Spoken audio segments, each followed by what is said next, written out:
Good morning to those of you who are joining us on Zoom and on YouTube. We'll be getting started momentarily. We're just giving everyone a moment to log into the session.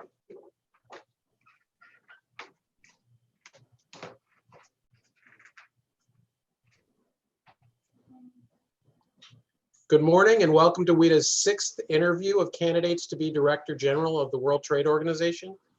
We're delighted to be joined today by Her Excellency Ambassador Amina Mohamed of Kenya. Before we get to today's program, a few notes about our upcoming events. Next Tuesday at 8:30 a.m. Eastern Time, we'll be interviewing Ambassador Yu Myung-ki, Korea's candidate to be Director General of the WTO. And we've also reached out to the Moldovan candidate to be Director General to try to interview him in August. We're also pleased to announce a very special event to kick off our September programming with a Zoom fireside chat with Ambassador Robert Zoellick, the former president of the World Bank and U.S. Trade Representative, with Pascal Lamy, the former Director General of the WTO. That event will be September 10th and will be free for WITA members. We're also pleased to announce this week that we will hold our intensive trade seminar in September. This year it will be entirely online with 12 sessions over 3 days discussing U.S. trade policy making, the role of its key players, and the important issues facing policymakers. Information on the ITS is in your programs and on the WITA website. Today is actually our 28th webinar since March, and we plan to continue holding online events through the fall and into the future, even when we're able to meet again in person. We've had over 7,000 viewers on these Zooms in these past 28 sessions, and we'd like to call out the names of a few of those who are watching with you today, so you have an idea of who you're in this session with. So a big welcome today to Sarah English with MasterCard, Warren Murayama of Hogan Lovells, Frank Samolis with Squire Patton Boggs, Steve Landy with Manchester Trade, and Yuko Asano with the Embassy of Japan. Welcome Sarah, Warren, Frank, Steve, and Yuko. For today's session, we'd like to remind everyone who's watching on Zoom to use the Q&A function on Zoom to pose questions to Ambassador Mohamed. We'll try to get to as many of those as we can. I won't get into a great deal about our speaker's biography, which you should have received in your event program and is also available on the WITA website. But I would say it's an honor to welcome Ambassador Amina Mohamed, Kenya's candidate to be Director General of the World Trade Organization. She's also a former Kenyan Minister for Foreign Affairs and International Trade and served as Kenya's permanent representative ambassador to the WTO. She's also the first woman to chair the WTO General Council and the Dispute Settlement Body. Ambassador Mohamed will be joined by our good friends, Ambassador Rufus Yerxa, the President of the National Foreign Trade Council and a former Deputy Director General of the WTO, and Wendy Cutler of the Asia Society Policy Institute, and for over 30 years, one of America's leading trade negotiators. Welcome, Ambassador Mohamed, Rufus, and Wendy. Rufus, take it away. Thank you very much, Ken, and good morning to both you and Wendy. And thank you very much, Ambassador Mohamed. Amina, it's a pleasure to have you on this session. I guess in the interest of full disclosure, I should say I've had the honor of working directly with Amina when she was Kenya's ambassador and the chair of the General Council. And of course, the first woman appointed to that position. And I remember well working with you on such matters as trips in public health and other things. And of course, you've also been 3 times a minister, including as a Minister of Trade. I didn't get to come to the Nairobi ministerial that you chaired because I'd left the WTO at that point, but I understand it was an excellent leadership on your part. So we're very happy to have you here. The format today is going to be for you to give kind of your opening thoughts. I know you've distributed quite a bit about your candidacy, about your vision for the future of the WTO. So we sort of would like to hear a summary of that, and then Wendy and I will follow up with some questions before we bring Ken back in for some audience questions. So Amina, the next part is for you to go ahead and give your overview, and then we'll come back with the questions. Well, thank you very much. I'm grateful to WITA, to Ken Levinson, for organizing this webinar, and to Rufus and Wendy for giving me an opportunity to talk to you, listen to you, and respond to your questions. My vision for the WTO can be summed up in 3 words: reform, recovery, and renewal. I first said this at the WTO General Council to the membership about 3 weeks ago, and I will say it here again. The WTO needs to be reformed. This is essential if it's once again to be the center of a rules-based multilateral trading system. It's also essential to restore its role as an engine of growth, of jobs, development, and stability through trade. Reform is all the more urgent because we need trade and the WTO to help us recover from the economic fallout and recovery challenges of the COVID-19 pandemic. Looking further, the WTO needs to renew its capacity to negotiate, to develop new rules and disciplines for future challenges, of which there are many. The WTO was encountering difficulties, I think as we all know, before COVID-19 struck. That's also part of the recovery story. Its negotiating function had faltered with only limited successes in the last 25 years. Trade tensions have increased and the dispute settlement system has been compromised. On top of this, COVID is likely to trigger the most severe economic contraction since the 1930s. No country is in a position to manage the COVID-19 crisis alone. Trade flows are forecast to contract by as much as 1/3 in the worst case scenario. History tells us how the stifling of trade through protectionist reactions made the Great Depression of the late 1930s last longer and cut deeper. The GATT and subsequently the WTO were established precisely to prevent such mutually destructive behavior. We need to recapture the visionary inspiration of the original architects of the system, many of them American. Governments must breathe new life into the WTO so that it can play a key role in helping recovery from the crisis and in rebuilding economic resilience. Reviving trade is essential to recovery worldwide, to boosting growth and sustainable development, and to easing the social and economic impact of the crisis. Once recovery is underway, we will still face the challenges of renewal, updating the trading system and its rules to take account of crucial global issues like climate change, the digital revolution, and sustainable development. Accommodating new realities facing trading relations among leading traders in the system. Since WTO was set up in 1995, new and powerful players have emerged onto the trade scene, particularly China. The resulting tensions with the US have fed dissatisfaction within the WTO. As DG, one of my priorities would be to work for reforms in the organization's rules and procedures. Reforms and rules and procedures that would encourage the US and all WTO members to renew their confidence in the system. Reform has to start with an honest reckoning of the defects that have weakened the system in recent years, the inability to update rules to reflect the changing realities of how trade is conducted, concern over the role of the appellate body, divisions over developing country status, and the sense of benefits of trade not being equitably shared. WTO governments who make the decisions do not all share the same reform priorities. This makes it definitely essential to work together for convergence amid elements that all should be able to support, like improving transparency as a basis for going further. The WTO must relearn how to negotiate. This means openness to change and to new ideas. We cannot approach the trade challenges of tomorrow with yesterday's rules. This includes the role that services and digital trade play in the global economy. Trade in physical products is no longer just about those products. The WTO's dispute settlement function is key to the credibility and effectiveness of the rules.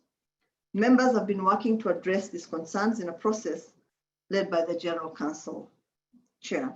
As has been reported recently, including in the Financial Times, I take very seriously the US government's concerns about the operation of the appellate body.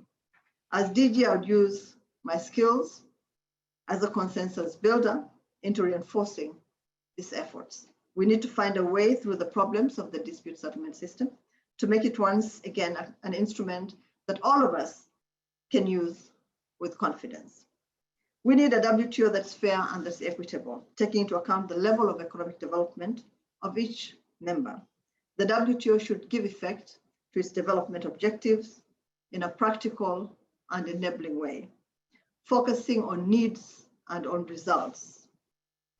All WTO members must be prepared to contribute to strengthening and improving the organization so that it can facilitate trade for the benefit of all and contribute to economic recovery from the effects of the pandemic. I speak to you today as someone who's convinced of the vital role that businesses, NGOs, and other stakeholders play in the multilateral trading system. I also believe strongly in the role WTO can play in advancing the empowerment of women through trade. Helping to fix these issues will not only promote gender equality, but also unleash economic growth. I served as Kenya's ambassador, as you heard from Rufus, to the WTO from 2000 and 2006. During that time, I was elected to chair successively the Trade Policy Review Body, the Dispute Settlement Body, and the General Counsel. As Minister of Foreign Affairs and International Trade, I chaired the WTO's Ministerial Conference in Nairobi in 2015. This meeting produced one of the few significant WTO negotiating successes of recent years, the agreement to eliminate agricultural export subsidies. Reaching this result took intense non-stop effort at a high political level, which I personally oversaw, with major interests at stake on all sides, including those of the US, the EU, and China. In Nairobi, we were also able to update the Information Technology Agreement to take account of some of the technological developments since the first ITA came into force in 1996. I know that I have what it takes to revive the WTO. The role of DG has best been described as that of a facilitator. This means exercising leadership, but also listening carefully. It demands both an understanding of complex and difficult issues, but also the stature to deal with them at high political level. It means using every possible opportunity for building bridges among members. The TRIPS amendment on access to medicines, the expanded Information Technology Agreement, and the Nairobi export subsidies decision are evidence of my skill at doing that. We should resist any false differences between WTO experience and political stature. At this crucial point in its history, the WTO needs a DG who has both. With the greatest respect to everybody else, I know that I'm the only contender who has demonstrated that they meet this standard. I'm the only candidate who has shown that they can operate at the political level to deliver complex and politically sensitive WTO deals. In that sense, I have already auditioned for this job. If I'm chosen as DG, I promise that I'll be effective from day one. I'll put all my proven skills and commitment into working with the US government and all other governments that are members of the WTO for reform, recovery, and renewal of the WTO. Thank you very much. Thank you, Amina. Thank you for an excellent overview of your candidacy and your vision. Let me just take the first question actually from some of that. You talked about reigniting the visionary motivation of the original architects of the system, and you, you talked about facing up squarely to some of the defects that have weakened it. And, you know, I think the question a lot of people are asking now is, in an era when we've seen more emphasis on economic nationalism and the tendency to turn inward than on multilateralism and the rule of law, I wonder if you could speak for a moment about how you overcome that challenge, what the Director General can do, not just in working with governments, but as a public figure to kind of convince key audiences of the need to move back towards the rule of law and multilateralism. Well, thank you. I'm convinced and totally convinced that the WTO today needs an advocate for it more than anything else. It needs a director general who will speak up for the system, who will tell the story of the WTO, and it's a good story. It's a story of the WTO being a force for good, a story of the multilateral trading system being transformational and transforming all our economies, regardless of whether you're a small country or a big country. And so if I was selected to be Director General, I think that's really where I would begin. Talk about the WTO, talk about what it has actually done for all of us. From 1995, when trade just grew, all over the world. But even before that, what GATT did for the multilateral, trading system, putting rules in place, ensuring the disputes can be settled within the house, making sure that there would be no conflicts outside the house, that we would not go back to war, because of economic space or because there was anarchy in the multilateral trading space. So I think that first of all, one would need to be a supporter of the system, convinced about the good that the system has done, for global economic growth, but also what it has done in that role that it plays in international economic governance. So that would be one thing that I would do. The second one would be obviously convincing countries to come back and sit around the table. There are tensions in the WTO, and it's not just tensions between two countries, it's more than that. There's a need to rebuild confidence and trust among the members of the WTO. You can't rebuild confidence if you're not talking to each other. And so you need to find space within the WTO. You need to find an honest broker within the WTO that can support that need that countries have to be able to talk to each other. Make sure that you create the enabling environment. You create the space that is required within the WTO. Rufus, you and I have seen that tensions existed before. They did. It took a lot of effort to get those tensions resolved, and they were not the tensions that you have today. We were able to resolve those ones for good and move on from there. And what it took is a DG who was an honest broker, who was able to convene members. I haven't, in my experience, I have never seen a DG convene a meeting and members not coming. They normally would come. And I think that's where you'd basically start, provide that opportunity for members to put issues candidly on the table, and then start looking for strings that you can tie together. Find places, the commonality of interest that exists, even though there are many differences and there is tension, but there is a common interest that we need to keep the multilateral trading system flowing, that it has to be efficient, that it must support all of us and be of benefit to all of us. I really think that's where one begins. And then, of course, then you go into the reforms and areas of reform, what you do with the renewal of the organization. But the most important thing is to rebuild confidence by getting members to begin to talk to each other again in a safe environment, but one that also protects the confidence of the discussions. Perhaps I can follow up then. Good to see you, Amina. And I also was intrigued by, I think, the same statement from your vision that Rufus alluded to. That was that renewal has to start with facing up squarely to the defects of the system. If you ask Ambassador Lighthizer, he would probably say one of the biggest defects is the inability of the current rules to discipline non-market economies, particularly China. Do you agree that this is a major defect of the system? And how would you go about trying to find what you alluded to before, some common ground between China and the United States at a time when the relationships between the two largest trading countries is deteriorating? And I think that, Wendy, good to see you too. Good to see you too. I think that we would start off by just looking at the rule book. And you'll find that it is outdated in some cases. You'd also see that some of the rules are weak and can be circumvented. And I really think that's where you have to start, because if rules can be circumvented, you'll have tension in the system. Are there cases where you need to upgrade because rules don't actually exist?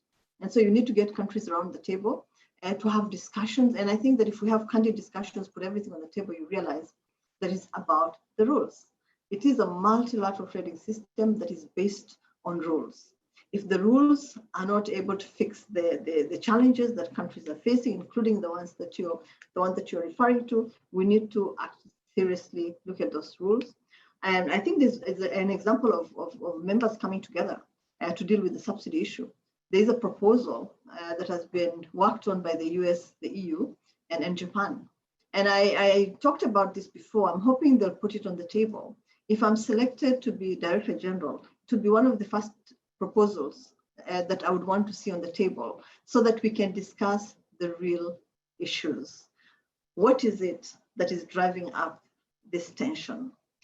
What do we need to do about the subsidies countervailing measures agreement? What needs to be done so that we get rid of the tension that is in the air, so that we can move forward and deal with e-commerce, the digital revolution, deal with sustainable development, deal with issues around climate change, because there are all these issues that need to be dealt with. But for as long as there's a feeling that the rules are not responding to developments in the trading system, we will have issues. And so, Wendy, I would start with just looking at the rule book, updating the rule book, making sure that the weak rules are fixed, including the ones that you referred to. And where we don't have rules, we should sit down and start negotiating new rules.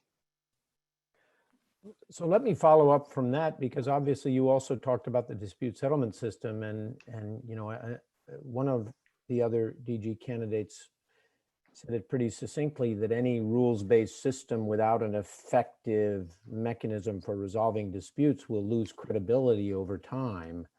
And I know you've been involved with a lot of UN organizations where that has in fact been the case, where they might agree on rules, but they don't have an effective way of resolving them. Sure. So what importance do you give to fixing these problems? I know you were DSU chair. I know you saw some of the problems, but also some of the potential of having the kind of unique dispute system that the WTO has. And what do you feel you can, I mean, obviously as Director General, there's only so much you can do, but how can you set the tone that would lead to some breakthrough in that issue? And do you accept that there are some problems with the appellate body's past practices that need to be addressed? Well, I was chair of the dispute settlement body, Rufa, as I said. And one of the things that I did as chair was to make sure that there was a continuous flow of information between the DSP and the appellate body members. I actually invited them, to lunch to tell them what the members felt about their work. And I would go to them with a whole list and say, look, I mean, these are the issues that are being raised by members. That was in 2004. Some of the concerns that we had then have not been addressed, and they need urgent, consideration. I think that fixing the appellate body is one of the most urgent priorities that we have. We designed a system, Rufus, a system that was complete, from the initiation of discussions to negotiating new rules, to coming up with the dispute settlement mechanism, that allowed us, if we were dissatisfied with how members were meeting their obligations and commitments, that allowed us to go to the dispute settlement mechanism. And we had panels that discussed our differences. And if we were not satisfied with what the panels had done, we appealed and went to the appellate body. The system was designed really well. Now there's a gap. We need to fill that gap.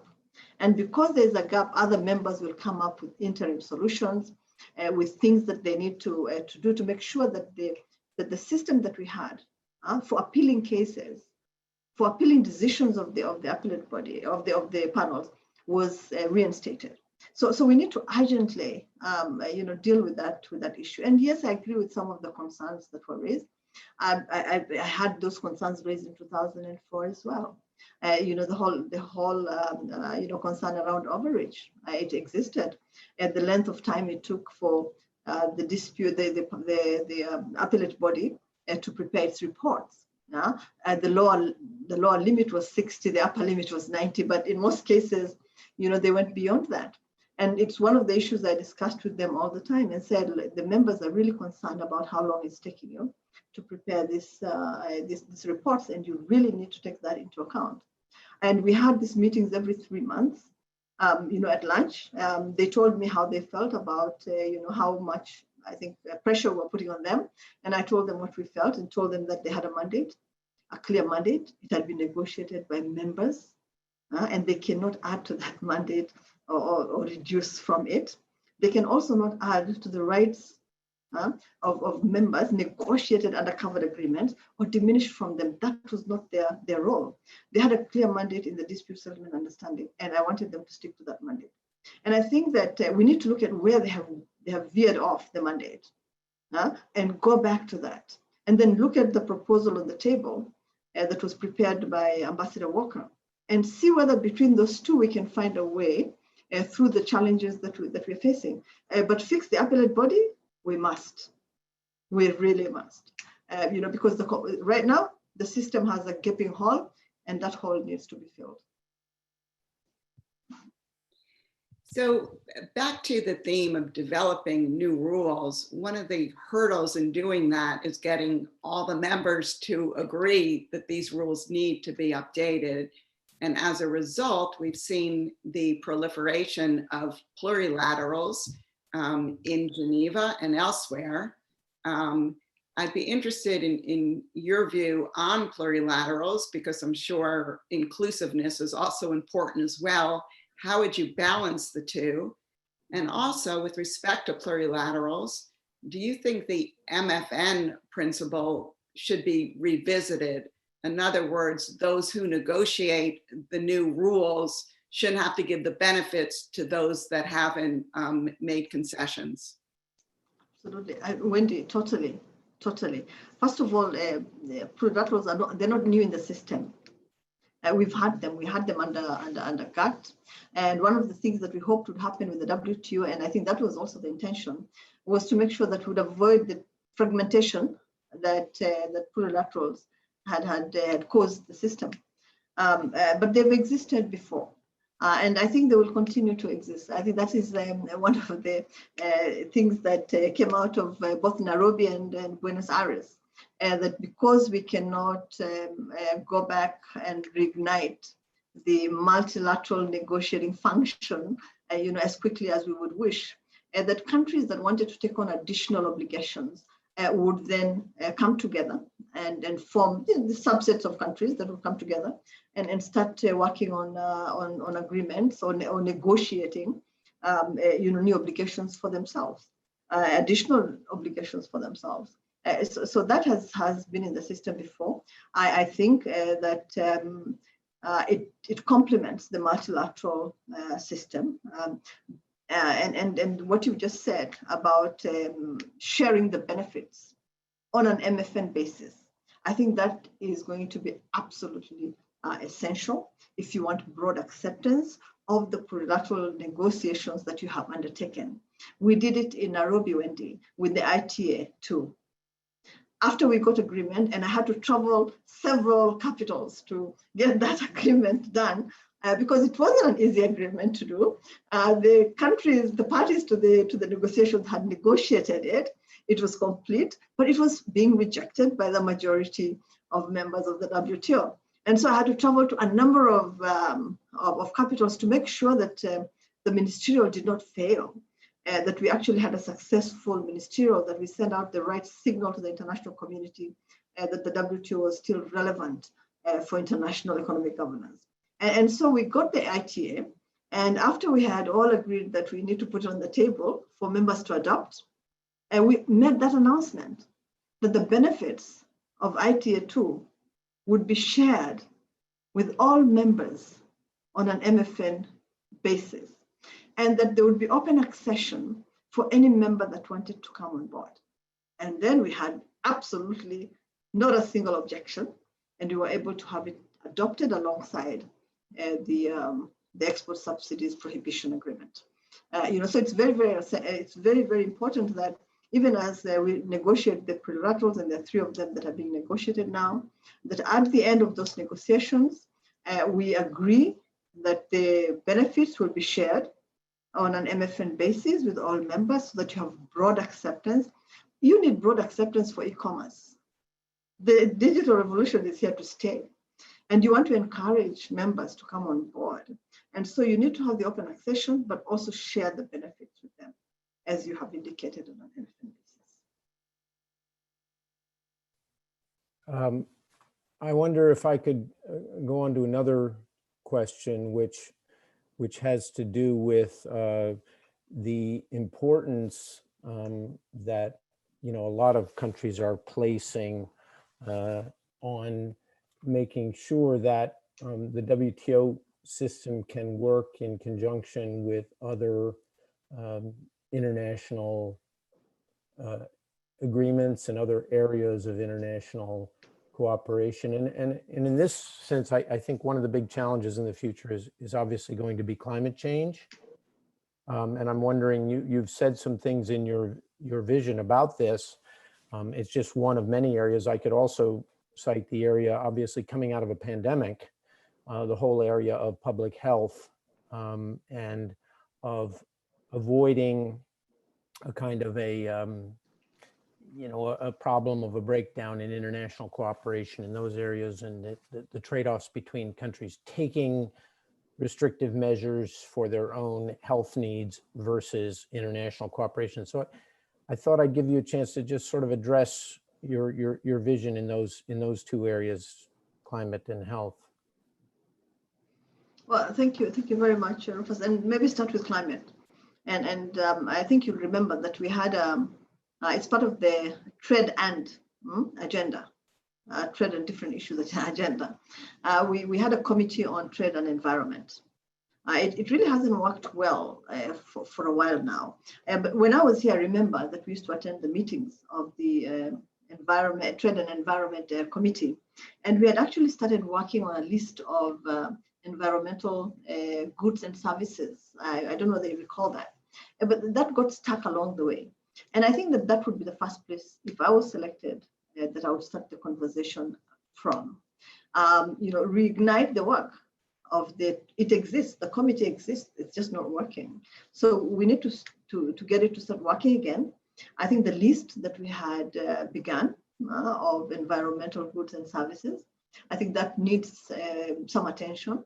And let's look at it again and see whether we can get some agreement around some of those goods and services, so that we can also show that the WTO cares about the overarching challenges that the international community faces.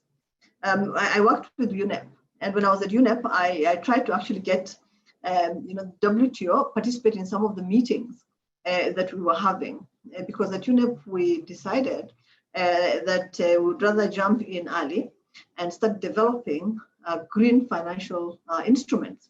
And we had a center in Frankfurt, and we started developing financial instruments to support green energy, thermal energy in the case of my country, solar energy. We wanted to support sustainable construction, for instance. And what we did was I chaired the meetings with the financial services providers. And at the beginning, there was a bit of reluctance. After a while, the realization that it was so profitable and that it was going to be the future of financial services convinced most of them to come on board. It was, just imagine, UNEP Financial Services, right? But we actually were able to find a bridge that was good for us because we were talking about sustainability. It was fantastic for them because it improved their bottom line, and they wanted to do it.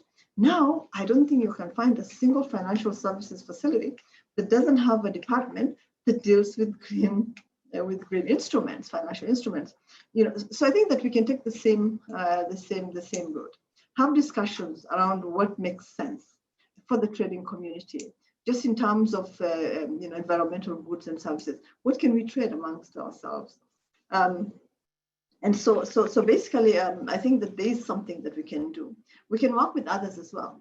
Listen to what they have to say, see if it makes any sense to us, and if it's something that we can move forward.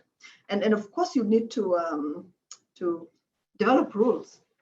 It's very, very important that you also look at ways in which you can develop the rules that are required, to just make sure that we're not moving away from the core mandate of the WTO, which is ensuring that we have rules for multilateral, trade, and especially if we're going to be trading in green products and services.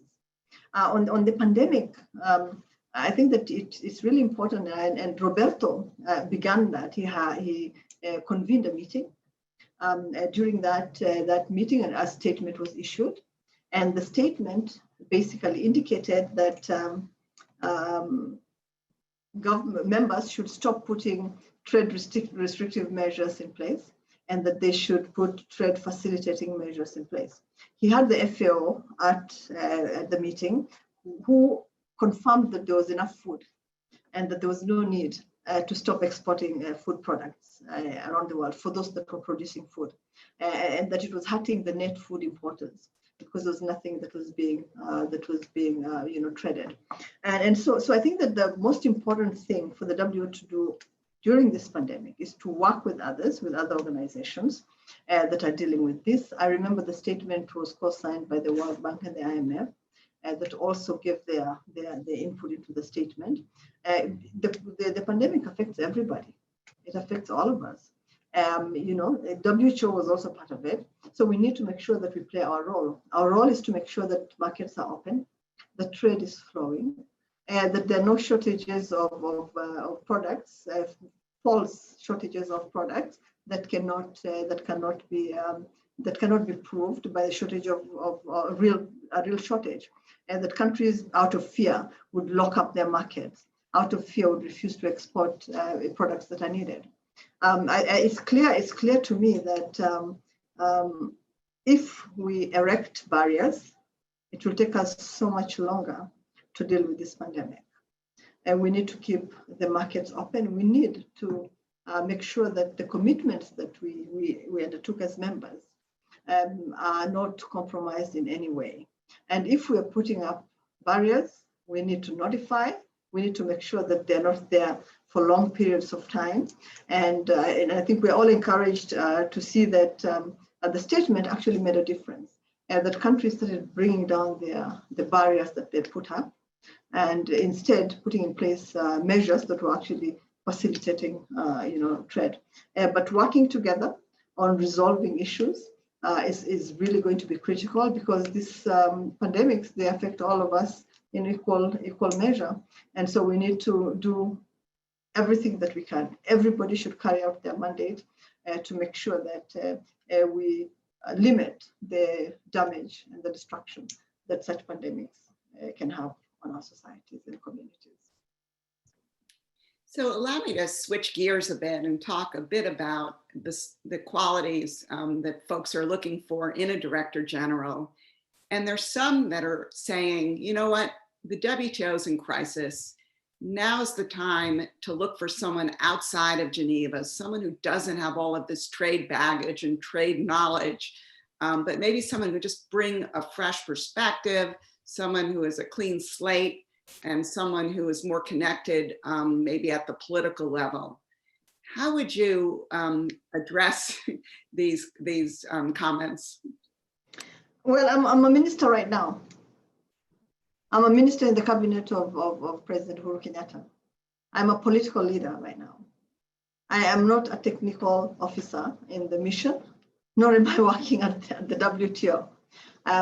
So if you're looking for one with political experience, I've been a minister for a long time. I've also been a policymaker for much longer, because I started making policy immediately I left Geneva in 2006. So I think, look, that dichotomy, it doesn't work. It really doesn't work. I think that you must have at least some basic knowledge of the issues that are under discussion in the WTO, and you must understand why things have faltered. You must understand what the appellate body does and why it should be reconstituted. So I haven't commented on that issue, because it's been around for a while. Because I actually don't think that for me, at least at a very personal level, it doesn't make sense. Are we talking about those that have not been ministers before, that are part of the slate of candidates, right? Because there are a number of us who've been minister. I think there are two of us who've been ministers, no, three of us who've been ministers. I am still a minister in my government. Some are not ministers anymore. So I think that dichotomy, it doesn't make sense to me. I think that what I bring to the table is different, and each candidate brings a different set of skills to the table. It's going to be up to the members in their wisdom to decide which set of skills they require right now, Wendy, to make sure that the crossroads that we are at can be dealt with, and that we can hit the ground running, and we can prepare in record time for the ministerial conference in Kazakhstan. I have had a successful ministerial in Nairobi. I participated in Bali, and I was at Buenos Aires facilitating negotiations on agriculture. So I have, and the reason why I was chairman of Nairobi was not because I was a technocrat. It was because I was the Minister for Foreign Affairs and International Trade of my country. I was dealing directly with issues that affected the WTO and issues that did not affect the WTO, that affected the rest of the international multilateral organizations. So I think that I don't know why that argument would carry any water. I don't think it does. So let me follow up from Wendy's question, because obviously you've made the argument you have both the political and the WTO substantive in your background, but also you've spoken a lot in your statement about women's empowerment and issues related to women. Obviously it can't escape notice that you were the first woman general counsel chair, and I think the first woman to chair a WTO ministerial. But talk a little bit about your commitment to how to make the trading system more inclusive. In other words, not just a question of women in positions of responsibility in the system, but what the system can do for women economically, and why that is actually good for everybody else, not just for women, but for the economies generally. Maybe you want to talk about that a bit. Yeah, no, I'm very, very happy that in the panel that I am having discussions with, there's a formidable woman too. And I'm very, very proud of Wendy and everything that she stands for and everything that she has ever achieved. But look, at the WTO, we had in Buenos Aires a declaration on women and trade. It was a fantastic declaration. I think all the women and men that were at the ministerial went down to the entry of the convention center where the ministerial was being held, and we celebrated in a manner that we had not celebrated anything else that we had achieved. So basically, it was a missing link from the work that we had all done. So for the first time, there's a declaration on women and trade at a WTO ministerial meeting, although it was negotiated on the sidelines, but still it happened during a time when we were discussing trade. It was one of the things that really succeeded at Buenos Aires. And it was something that was put on the table by ITC, which deals with sheet trades, and had a lot of work. So I think that working with others would support the empowerment of women in trade, and ensuring that women started to participate in multilateral trade, making sure that we created a niche for them in global supply chains so that they can participate in that, creating the capacities that we need, maybe looking at aid for trade and seeing whether within aid for trade, we can have, some resources put aside to engage women, invite them to public fora at the WTO, so that they can talk to us about the issues that affect them the most. The lack of access to credit, for instance, the lack of proper access to education, for instance, and any other challenges that women entrepreneurs, face. There are so many women entrepreneurs across the world. In Africa, it's a large group of women that participate in trade, but they don't participate in international trade, and they're not part of the multilateral trading system. And so we need to just encourage them to get there by making sure that we provide some resources that we build capacity, that we create niches for them. One of the things that I did also when I was General Council Chair is I started discussing with the business communities and telling them that they needed to include women in their trade, and that they should probably set aside the CSR just to help build capacity of women entrepreneurs, women traders, so that they can support their families better and make sure that the livelihoods of their communities start improving. Because in Africa, they say that if you educate a man, you educate an individual. If you educate a woman, you educate the whole village, the whole community.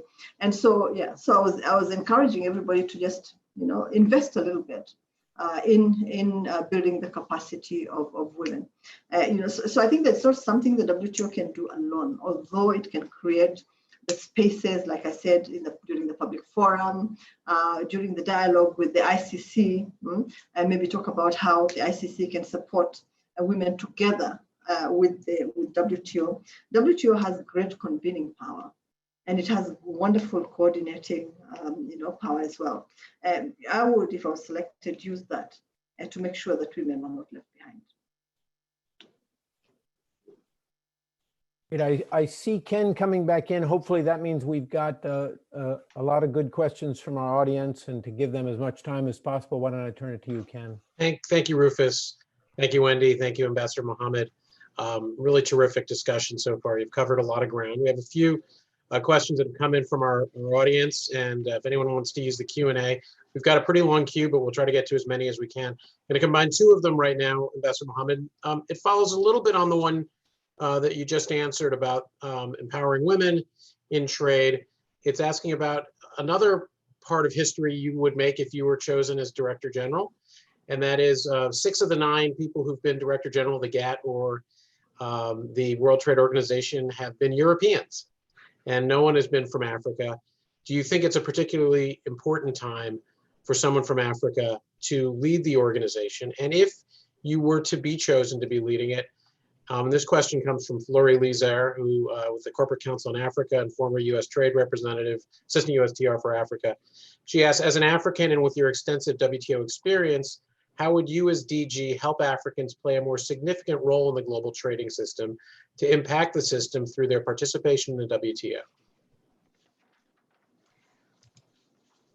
So Ken, the first question, first I would hope that I would be chosen because I was competent, that I brought experience to bear on the job, that my skills as a diplomat would be useful, that my political acumen would be useful, to just make sure that we had all the ingredients that are needed to run the WTO.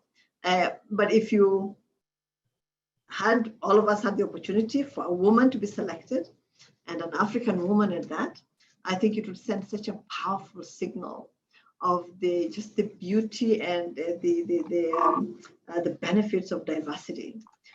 Because you actually don't want to select somebody because of where they come from, but if they have competence as well, and if they can get the job done, I think it's just the right thing, to do. I have worked with several of the DGs that we had in WTO before, and I think that all of them were amazing, and they did what they needed to do to get the ship moving forward. But I think that having a different WTO head who came from the South, I think would just send a good signal. It would show that Africa had potential, and it also has something to contribute. And so I would welcome that very, very much. And the second question. Well, we have a few more than 2. The next question, I'm going to combine again 2 more. This one from another friend of yours, Emmanuel Tammin, and then I'm going to pivot into one from Doug Palmer from Politico. Emmanuel asks, how will your experience with the ministerial that you chaired help in your leadership? What did you learn from that, and how would that help with your leadership of the WTO? And do you, when would you think that the WTO should have its next ministerial? The meeting in Kazakhstan was canceled because of the pandemic. Should the next one be in June, or should it be at the end of the year in November or December of 2021, which is the usual time for these ministerial gatherings. Thank you very much. First, I hadn't finished. I think Flory had asked also what I would do for, yes, what I would do for Africa. Yes. If I was chosen. I think just the fact that an African had been selected, first of all, would create a lot of activity on the continent, but also a lot of, I think, support for the system. Showing that the WTO members know that Africa can make such a huge contribution, I think would send really great vibes to the continent. But also, in WTO, we have aid for trade for developing countries, and we also have the integrated framework for LDCs. So just making sure that we use all the instruments that we have to ensure that they can integrate more fully into the multilateral trading system, and to start working with the Secretariat of the African Trade Continental Free Trade Agreement, just make sure that that agreement, which is so aligned to the WTO, gets off the ground and creates the biggest market that was ever created by a trade agreement. It's good for Africa, but it's even better for the world to see all these trade barriers brought down in such a huge space and markets open. So I think that would it would be so exciting. It would really be so exciting, because that's the next frontier for the multilateral trading system. So my experience at MC10, for me it was a landmark conference. It was really a landmark conference. It was happening in the South. It was successful. It brought everybody together. Before the conference, I had to do quite a bit of traveling to make sure that everybody who was coming would be ready to make a deal, that they'd be ready to contribute, that they understood that these benefits of trade were essential for all of us, and the multilateral trading system that had transformed our economies needed to get going, and it needed to solve new problems, and it needed to be in sync with the international economic developments. And so it was an interesting, very, very interesting experience, because I was able to create different configurations for negotiations. I was able to have negotiations on different issues with the economies that have the biggest interest in those issues, move them out of the main room, have those discussions, bring the discussions back to the main room, so that transparency was not compromised, inclusiveness was not compromised. So it was an exercise in consensus building, in building of bridges that is so critical to the WTO. But for me, it was so fundamental, and it was exciting to see that it actually produced concrete results for the membership. I think that the next WTO conference should be held next year. It was postponed because of COVID. I think now we have a working hypothesis of June next year in Kazakhstan. Kazakhstan has still expressed interest in hosting it, and we hope that we can go there and have a fantastic package agreed by the membership of WTO. So we are all hopeful that this working hypothesis will be concretized very, very, very, very soon. Very good, thank you. So the next question comes from a good friend of all of ours, Sean Donnelly. Relates to some of the topics we got to a little bit earlier, but I don't think we went as directly on.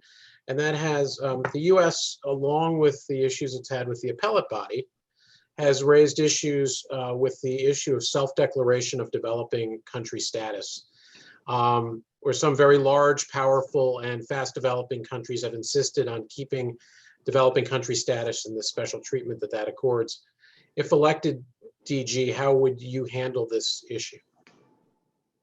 Well, I think in terms of existing agreements, S&D is already an integral part of those agreements. And going forward, I think that journey has already begun. The train has left the station. It's left the station in Bali with the trade facilitation agreement, where support was based on need, flexibilities were based on need.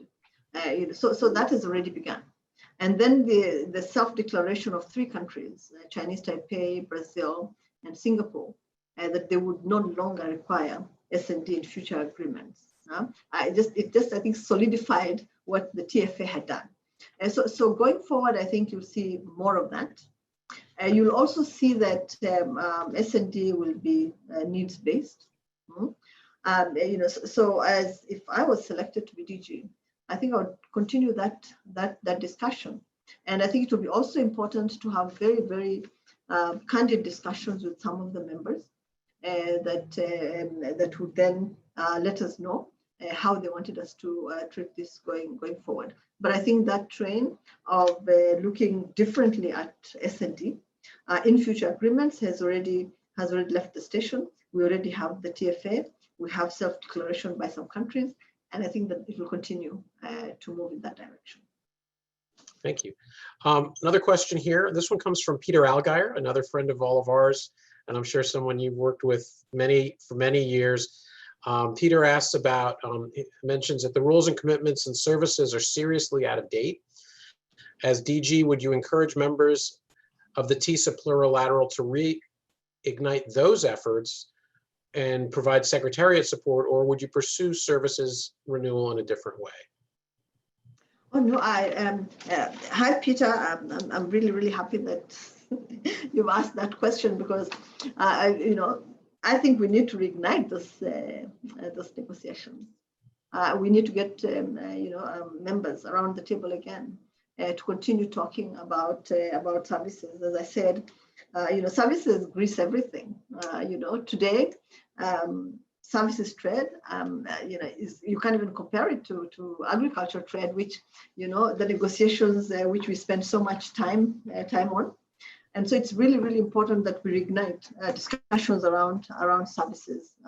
And I think just dealing with, there's not, you're using services in finance, in telecoms, and everything else that we are doing, distribution, in advertising. So we need to make sure that we have rules that can govern that space, and rules that can govern it, properly, having been negotiated, making sure that rights and obligations are properly balanced, and that the benefits accrue to everybody. And they're vital for supply chains. So Peter, yes, it's very, very important that we start talking seriously about services and just reigniting interest in services, because today there's hardly anything that we can do without them. Before we wrap up, we have one other question just about your management style and your thoughts on management at the WTO. Do you see things, obviously with the pandemic, it's going to be more difficult to bring people together in person. How would you see managing over the next several months at the WTO if you're selected? How would you be able to lead with an organization where people are not able to get together in person? Are there staffing issues that you might want to see, or that you've been able to look at, or a plan for how you might go about any other internal reforms as well as trade reforms? I've said, I think before that, I think that the WTO Secretariat is one of the most professional secretariats that I've seen. And it has staff that have expertise, that we all need to make sure that we're moving in the right direction. Some members have mentioned, the need to have some reforms at the Secretariat. And I think I would listen to those members very, very carefully, and deal with that issue very sensitively, because we do not want to lose, what we actually have. In terms of just managing the Secretariat, if I'm selected, I would hope that by then, would have a vaccine, and we can all come back and sit in the offices and work together again. But if not, the Secretariat has already developed a very, very incredible system of communicating with all of us on screen. And I think that we would continue that until such a time, that we can come back and sit in rooms and negotiate, because we really must do that in the very near future. But I think just saving lives and making sure that everybody is safe for the moment, I think is the most critical thing that we can do. Thank you. We agree at WITA. We look forward to being able to host of you, hopefully, and others in person again, but we will continue to try to stay safe and keep everybody safe by continuing these virtual events into the future. Wendy, Rufus, any final words before we close out our session? If I could, Ken, first of all, Please. just to thank Amina for giving us an excellent overview of her candidacy and for really giving us a chance to get to know her better as a person. I did want to just mention, something I mentioned in yesterday's event when I talked about the next stage of the process with these confessionals, with the 3 appointed officials to conduct rounds of confessionals with the members to reduce the number of candidates. I just wanted to clarify. So what I meant when I said confessionals is each country, one by one, meets with this troika, either virtually or in person, and gives them the list of their 4 preferred candidates in the first round, and 4 preferred in the second round, and eventually their single preference. Those are all, when I said confessionals, what I meant is those are confidential sessions between that country and the troika. The troika does not release any of the results. They don't talk about who has voted for what candidates. If governments want to, they can announce who they're supporting, but that's not required by the process. And so what I meant by the use of confessionals is kind of a fairly non-transparent, actually, selection process to get to a transparent result. Thank you, Rufus, for clarifying. We had a couple people who weren't quite sure of what that exactly meant. So it made it almost sound like selecting a new pope. So thank you. Wendy, any Well, final? in a way it is, Ken. We'll be looking for the smoke over Geneva. Oh, I'm sorry, I don't mean in any inappropriate ways. This process has its own vocabulary. Yes. There won't be a quiz, but take good notes.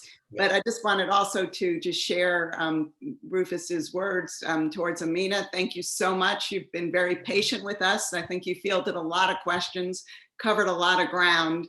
We know you're really busy in this campaign season, so thanks again for joining us.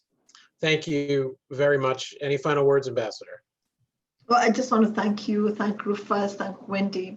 I've had a good time. I've had a good time. Thank you very, very much. Thank you. As you may have deduced, I am very passionate about the multilateral system, and I believe strongly in what trade can do for all of us, and for the need for us to exercise flexibilities and compromises as we begin to negotiate again. But just to say thank you very, very much, and I hope, yes, we'll have another opportunity to meet like this. Thank you. Thank you very much. Best of luck with your candidacy. Thank you all for watching. Reminder, our next session is Tuesday morning, 8:30 a.m. Eastern time, with the Korean delegate, the Korean candidate who is coming to us from Seoul, which is why we have that earlier time. It's 9:30 in the evening for her, so that's why we're doing it at that time. Thank you, Ambassador Mohamed. We are very grateful to you. We wish you the best of luck, safe travels in everything you're doing, and everybody who's watching, wear a mask. Thank you.